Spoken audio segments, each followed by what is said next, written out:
Alright, we're out here trying to shoot this video on this truck for the 5th time. Here come a bad storm, messed everything up. People keep showing up, but we're out here with the truck, and this is probably going to turn into 2 or 3 parter. I mean, you need to understand the whole thing behind this truck. So, we're going to start at the beginning and why I'm so attached to this truck. The guy it belongs to, when we first met, we didn't like each other, but as things went, and transpired, things got better. But anyway, I used to rent from this guy or his mom. And this truck used to sit in his driveway. It sat there, I think, 2 years. And then I finally walked up to him and said, "Hey man, you want to sell that truck?" I said, "I'll give you $1,500 for it." Now, granted, it ain't today's prices. This is like 91, 92. And his answer was, "Nope, I just had the engine rebuilt in it before I parked it, and I'm in no big hurry to get it running, yada yada yada." And I'm like, "All right, whatever." So about a year passes, and again I'm hounding constantly. "Man, you're not doing anything with it. You're just sitting in your driveway. It's rusting away. At least sell it to me and I'll get it done." Yeah. And again, the answer was no. Then about 2 weeks later, he calls me up and says, "Hey man, I'm thinking about getting that C10 back on the road." And I'm like, "Well, that'd be cool."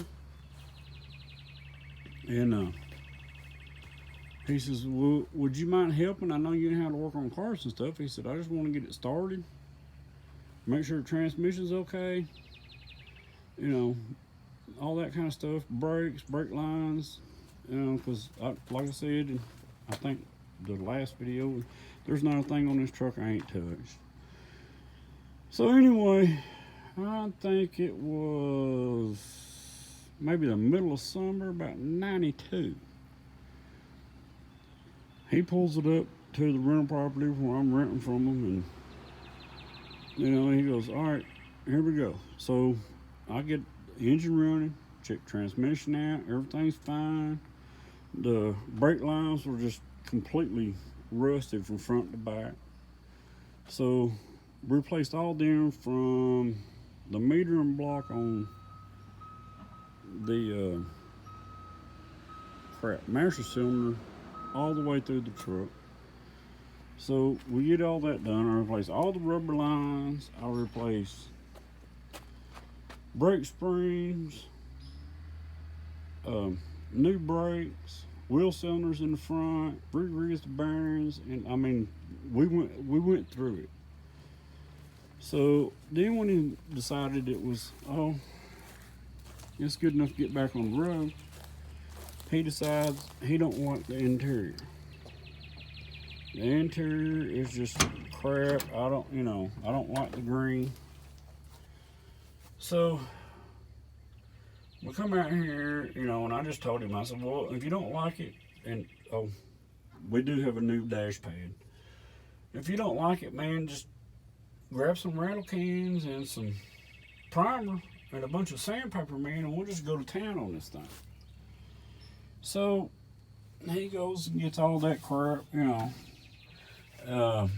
after all the painting, man, that's the only spot in this truck after 18 years that didn't hold. And I don't remember who was sending that, but hopefully it wasn't me. But he went and bought everything, man. He bought the carpet, he bought both door panels, he bought headliner. The headliner's out now because the mice just tore that thing up. He bought sun visors, a seat cover. he didn't want to change the seat. He just wanted the seat cover over it because it's all original. I mean, and seriously, 1970. You got 3 or 4 holes back here, and I'm sure mice did that. And you got the one where you slide in and out, you know, and right there in the middle. And that's it. I can't show you the other side because that tool chest. But the interior is perfect. But anyway, we done all that and got that all done. Got it back on the road. I fixed the kick panels or the, you know, the rocker panel. Same paint. I mean, it ain't. It never left the farm. So that's kind of the backstory on the truck.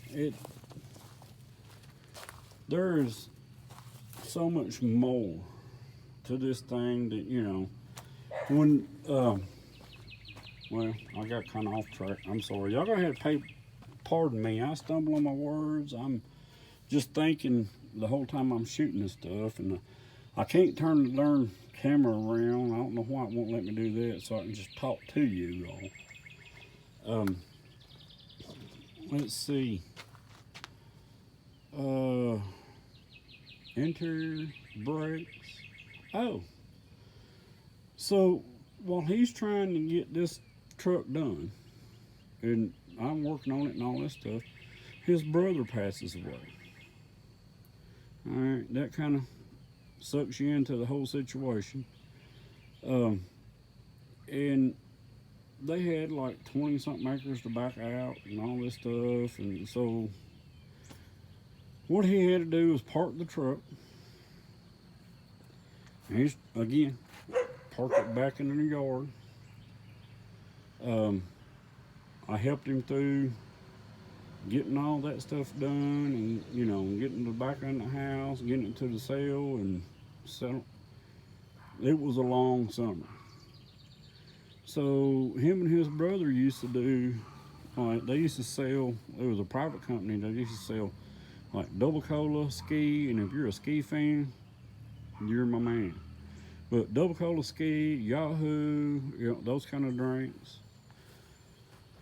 So the transmission went on the van, and I'm like, all right, how can I help you? So he's like, well, you know, it's going to cost me $1,200. Again, we're back in the 90s here, people. It's going to cost me $1,200 to rebuild the transmission, you know, and the transmission in the truck is good. Do you think that'll fit? You know, and I walk out there and I'm looking at it and I'm like, well, yeah, the transmission works. It's 350 turbo.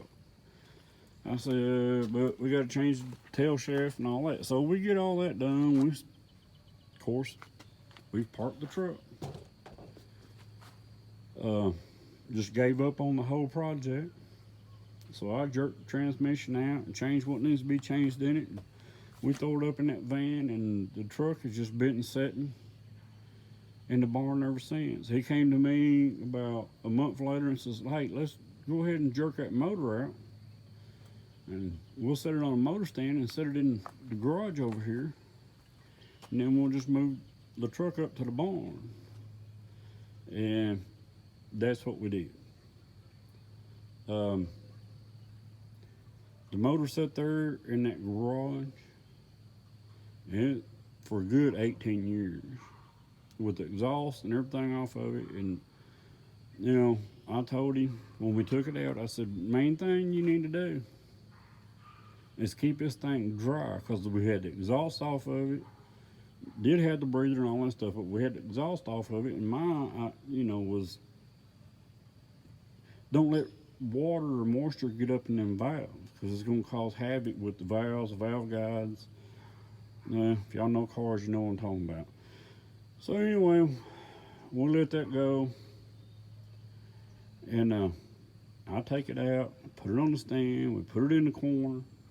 2 years later, I'm driving by there, decide to stop in the scene, walk in the garage. All the tin is missing off that side of the garage. The motor's sitting there. He's got a little plastic something over the top of it. The motor's sitting there, and it's just, I mean, all the intake webs, all up in here, it's just sitting level with water. You know, and I just went over and grabbed it, flipped it upside down, drained all the water I could out of it, covered it back up, set it straight back up, and I told him again, don't let this thing sit here under, cover it up, put the tin back on the top of the whatever. And his answer was, well, it's got the breather on it. And I'm like, that ain't. But anyway.